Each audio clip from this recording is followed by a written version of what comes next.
He told her to follow him. The girl didn't move, and the waitress realized if she stayed silent, something terrible would happen next. The restaurant was loud enough to drown out most things. Plates clattered.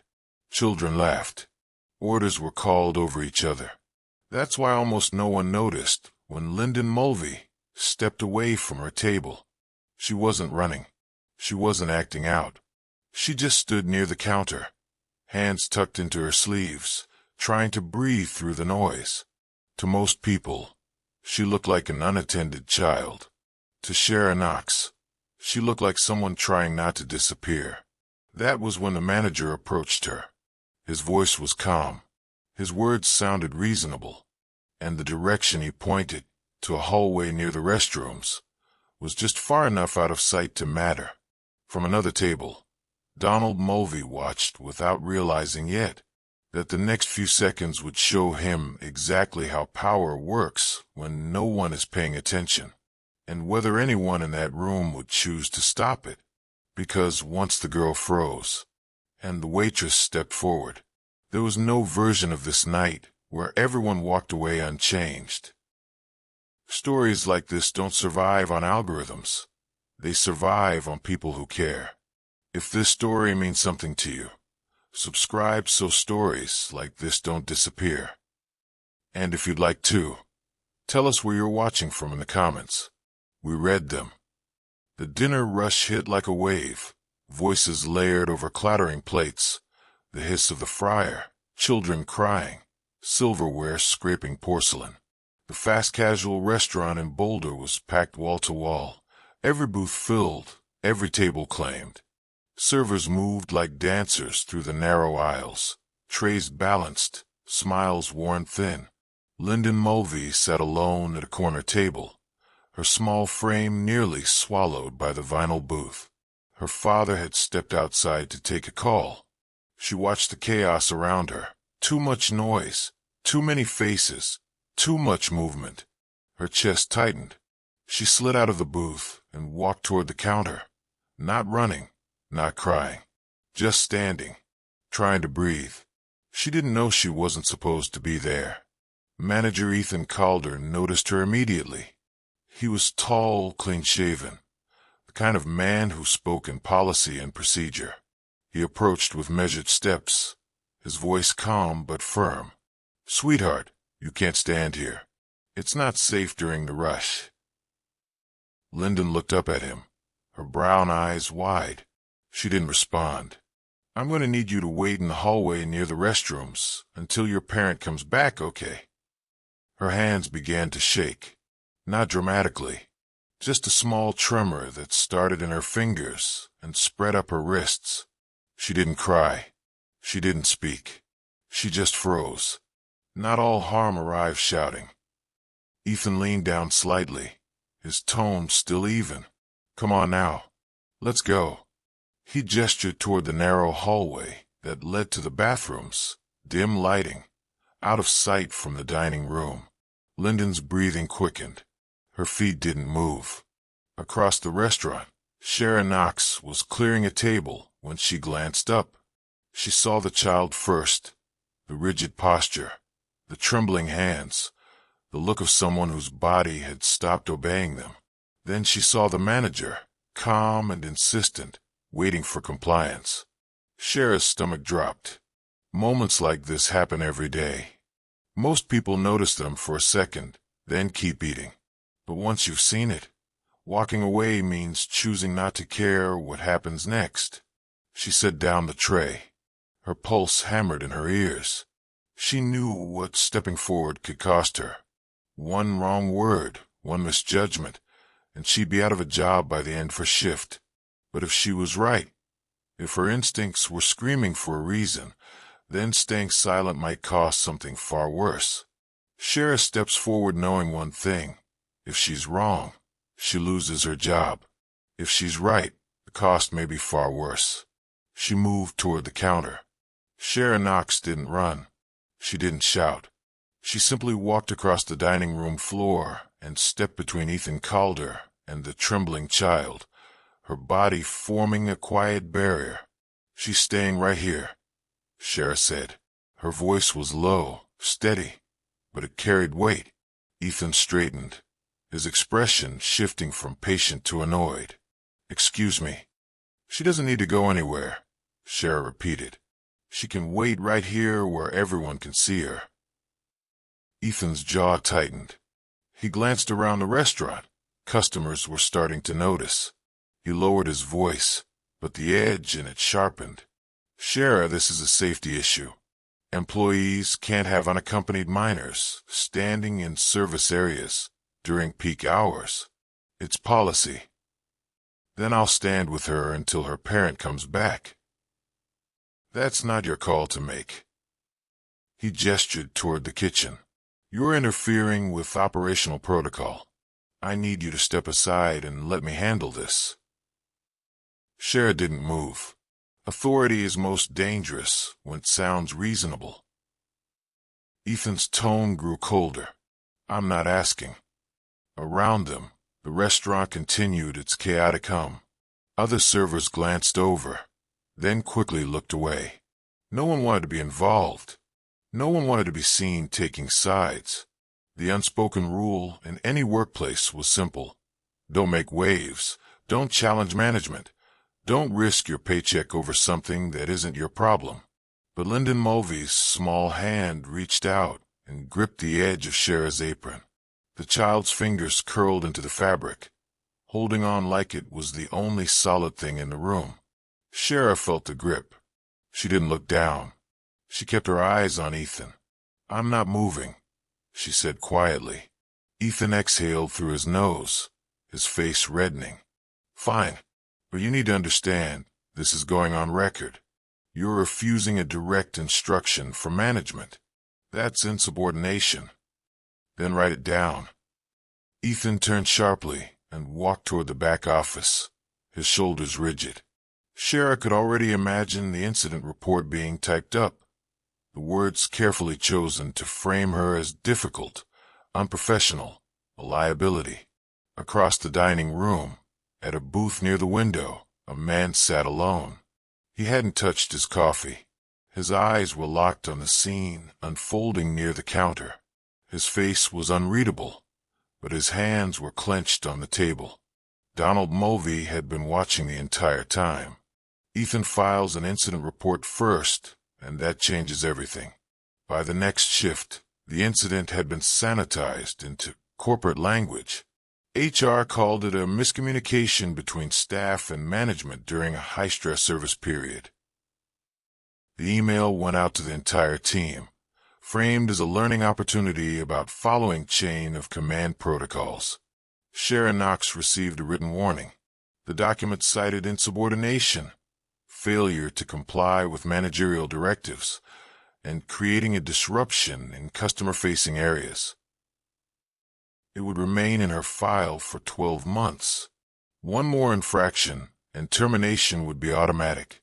Ethan Calder, meanwhile, was commended in a separate internal memo for his professional de-escalation techniques and adherence to safety policies under difficult circumstances. The district manager personally called to congratulate him on handling a potentially volatile situation with composure. The story spread through the staff quickly, as these things always do. In the break room, voices dropped to whispers when Shara walked in. She went off on Ethan in front of everyone. Over a kid who wasn't even hers. She's always been a little emotional. Takes things too personally. No one asked what she'd seen. No one asked why she'd stepped forward. The official version became the only version, and questioning it meant risking association with someone who'd already been labeled a problem. What looked like a misunderstanding would later prove to be something else. Lyndon Mulvey stopped coming to the restaurant. When she did appear briefly with her father a week later, she sat in the booth without speaking, her hands folded in her lap, her eyes fixed on the table. She didn't wander. She didn't stand near the counter. She barely moved. Shara watched her from across the room and felt something cold settle in her chest. Donald Mulvey ordered food, ate in silence, and left a standard tip. He didn't complain. He didn't praise. He didn't acknowledge Shara or Ethan or anyone else. He simply paid and walked out with his daughter's small hand tucked into his. But what no one else knew, what no one else could have known, was that Donald had requested a copy of the incident report through a quiet legal channel.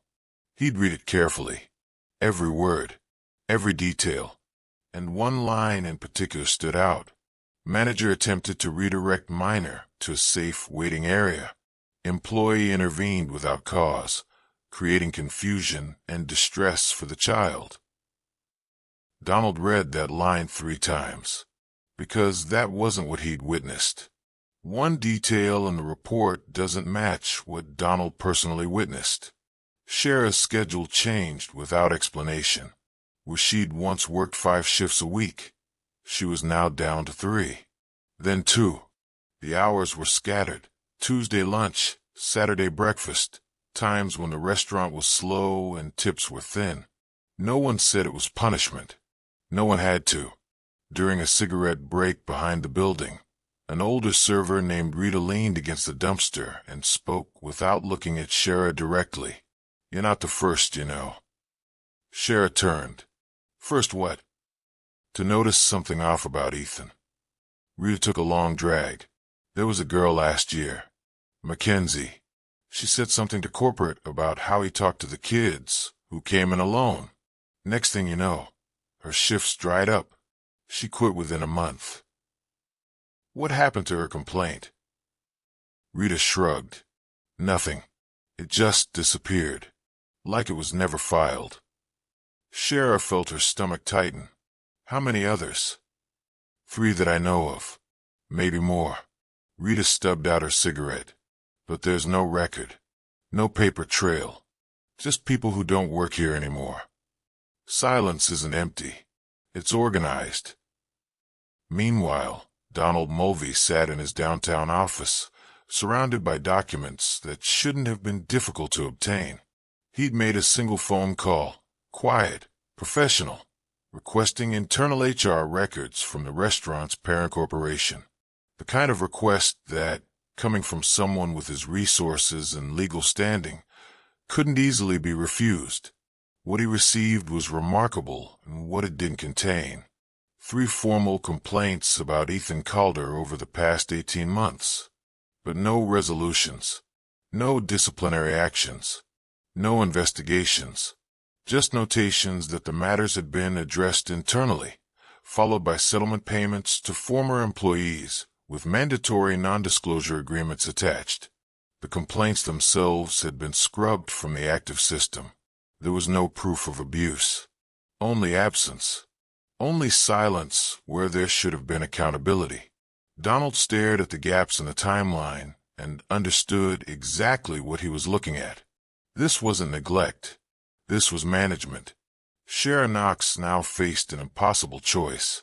She could go public with what she suspected, what she'd witnessed, what Rita had told her, and become the problem employee who made false accusations without evidence. Her name would be attached to a scandal. Future employers would see the red flags. Her life would narrow. Or she could stay silent, keep her head down, and let whatever was happening continue to happen. This is usually where people assume the danger has passed, where they think they finally understand what's happening. But the people who leave here never find out who actually pays the price. Donald leaned back in his chair, the weight of his discovery pressing down on him. He had the resources to help. He had the power to intervene. But if he stepped in openly, if he made himself visible, Shara would be marked forever as the waitress who needed a billionaire to rescue her. Her credibility would be destroyed, her agency erased. Donald realizes that helping Shara openly may destroy her life. Donald's attorney sat across from him in the glass-walled conference room, a leather folio open between them. The man's expression was professional, measured, and completely unambiguous. "If you go public with this, you will be accused of using your wealth to weaponize an HR dispute. The optics are terrible. Billionaire targets working-class manager based on hearsay and circumstantial evidence. The media will crucify you, and more importantly, they'll crucify her. Donald's jaw tightened. There's a pattern of gaps, not proof. The attorney leaned forward. You have settlement agreements that prove the company wanted problems to go away quietly. That's not illegal. You have a complaint system that failed. That's negligence, not criminal conduct. And you have one incident involving your daughter that has already been officially resolved as a miscommunication. My daughter asked me a question yesterday, Donald said quietly. She asked why he wanted her to go somewhere alone. The attorney said nothing for a long moment. Then, what did you tell her? I didn't know what to tell her. The silence in the room felt suffocating. The safest choice would later become the most damaging one. Across town, Sharon Knox sat in a cramped HR office, a different kind of meeting unfolding. The regional director smiled with practiced sympathy. We want to offer you an opportunity. There's an opening at our location in Fort Collins. Same position, same pay rate, fresh start. Given the tension that's developed here, we think it might be beneficial for everyone. Cher understood immediately. This wasn't an opportunity. This was removal. And if I don't transfer? The smile didn't falter. Then we'll continue working together here, of course. But I can't promise your schedule will improve. Staffing decisions are based on operational needs and managerial discretion. Translation: take the transfer or watch your hours disappear completely. Every option on the table protected someone while endangering someone else. If Donald exposed Ethan publicly, Cher became collateral damage, forever known as the woman who couldn't fight her own battles. If Cher took the transfer, she saved herself, but left a pattern intact for the next person. If she stayed and fought, she'd be ground down slowly, shift by shift, until she had nothing left. There was no clean solution. No choice that didn't require someone to absorb harm. Lyndon Mulvey sat on her bed that evening, her homework untouched beside her. She stared at the wall, her father's non-answer echoing in her head. She'd asked a simple question, and he'd looked at her with an expression she'd never seen before, helplessness mixed with something darker. She was 8 years old, and she'd just learned that adults don't always have answers. Sometimes they just have fear. Donald made his decision alone, late that night, in his study. He picked up the phone. He made a call. He set something in motion that no one would see happening. Donald makes a decision, but nothing changes on the surface. The announcement came on a Tuesday morning, delivered via group text to all staff. Ethan Calder has been placed on temporary administrative leave, pending a routine operational review. Assistant manager will oversee shifts until further notice. The break room erupted in quiet celebration. Servers exchanged glances that said everything words couldn't. Rita squeezed Shera's shoulder as she walked past. Someone brought donuts.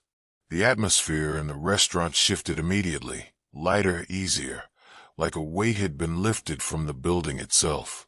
Shera allowed herself to believe it was over. Her schedule returned to normal within days. 5 shifts a week. Prime hours. Good sections. She worked with something she hadn't felt in weeks, relief. Maybe she'd been wrong to assume the worst. Maybe the system had actually worked. Maybe standing up had mattered after all. Lyndon Mulvey came into the restaurant with her father on Saturday morning, and for the first time in weeks, she smiled. A small, cautious smile, but real. She ordered pancakes and ate them slowly, swinging her legs under the table, a child again instead of a frozen statue. Donald watched his daughter across the booth and felt his chest loosen slightly. Perhaps the quiet pressure he'd applied had been enough. Perhaps the right people had listened. Justice that arrives too easily rarely stays. 3 weeks later, another text went out. Ethan Calder will be returning to his position effective immediately. The operational review found no policy violations. We appreciate your patience during this process. The break room went silent. Ethan walked in Monday morning with his head high, his uniform pressed, his smile sharp and professional. He greeted everyone warmly. He thanked the assistant manager for holding things together. He made a point of stopping by Shara's section. "Good to be back," he said pleasantly. "I'm looking forward to working with the team again." His eyes were cold. Shara felt ice flood her veins. This wasn't a man who'd been chastened. This was a man who'd been vindicated. Someone had tried to move against him, and the system had protected him instead. Now he knew there was a threat. Now he'd be watching. The whispers started immediately. Ethan's allies on staff, and there were several, made sure everyone knew the review had cleared him completely. Baseless accusations. Witch hunt. Some people just want to cause drama. Rita avoided eye contact with Shara for the rest of the week. The schedule changed again. Shara's hours began to shrink. Different this time, more surgical. She'd work a good shift, then get cut early. She'd be scheduled for a double, then have it reduced to a single at the last minute. Nothing she could formally complain about. Just enough instability to make her life uncertain. Donald received a polite letter from the restaurant's corporate legal team, thanking him for his concern and assuring him that all appropriate protocols had been followed. The subtext was clear. "We know you were involved. Back off." The system didn't fail. It corrected itself.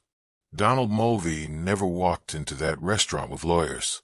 He never called a press conference. He never confronted Ethan Calder in front of cameras or witnesses. He didn't need to. Instead, he made phone calls. Quiet ones. To people whose names didn't appear on websites, but whose decisions shaped entire industries. He attended a private dinner with 3 members of the parent corporation's board of directors. He asked careful questions about franchise oversight structures and liability exposure in the current regulatory climate. He mentioned, almost casually, that institutional investors were becoming increasingly sensitive to reputational risk in the service sector, particularly around child safety protocols and HR transparency. 6 weeks later, the ownership structure of the Boulder location changed. The franchise was purchased by a holding company with different management priorities. New operations director, new regional oversight, new employee handbook. The policies were rewritten. Every single one. Unaccompanied minors now had explicit protocols that required them to remain in public view at all times. Staff were mandated to report any directive that isolated a child from general sight lines. HR complaints now went to an external third-party system with mandatory follow-up timelines. Management positions were evaluated under the new structure. Some were retained. Others were reassigned. Ethan Calder received a letter informing him that his role was being restructured and that he was welcome to apply for a lateral position at another location 2 hours away. Same title, same pay, different authority structure. No direct reports. He didn't apply.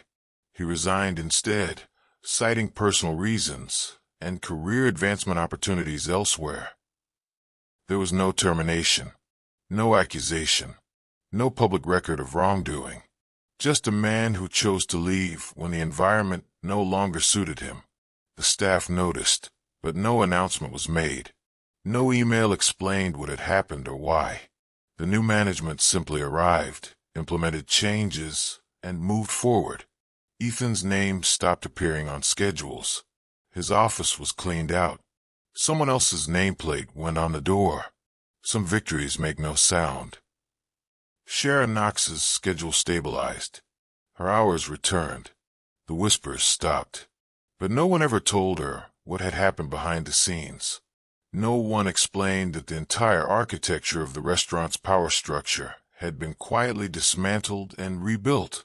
She simply came to work one day and realized Ethan was gone. And then, slowly, she realized he wasn't coming back.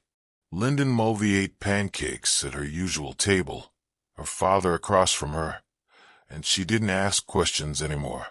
She just felt safer without understanding why. Donald never told his daughter what he'd done. He never told Sherry either. Some protection works best when it remains invisible, when the people being shielded never have to carry the weight of knowing how close the danger actually was. Justice that makes noise often fails. Justice that stays quiet simply rearranges the world until the threat no longer has ground to stand on. Sharon Knox clocked in for her Thursday shift the same way she always had. No ceremony. No congratulations. No one pulled her aside to tell her she'd been vindicated or that justice had prevailed. She simply tied her apron, checked her section assignment, and started her day. The restaurant looked exactly the same. Red vinyl booths, scuffed linoleum floors, the smell of coffee and bacon grease. The same regulars ordered the same meals. The kitchen staff called out orders in the same rhythm. Nothing about the physical space announced that anything had changed. But everything was different. Lyndon Mulvey walked through the door holding her father's hand, and for the first time in months, she didn't hesitate at the threshold. She didn't scan the room nervously. She didn't look for Ethan Calder because some part of her, the part that children possess before the world teaches them to doubt their instincts, understood he was no longer a presence to fear. Donald guided her toward their usual booth, but Lyndon tugged his hand and pointed to a different table, one closer to the window, one with more light. "Can we sit there instead?" Donald smiled. Of course. They sat. Lyndon opened her menu, even though she always ordered the same thing. Donald watched her trace her finger along the pictures, her shoulders relaxed, her breathing easy. He didn't tell her what he'd done. He didn't explain the phone calls, the restructuring, the quiet dismantling of a system that had protected the wrong person for too long. She didn't need to know. She just needed to feel safe. Across the restaurant, Shara delivered food to another table, laughed at a customer's joke, refilled coffee without being asked. Her movements were practiced, efficient, unremarkable. No one watching her would know that she'd stood between a child and potential harm.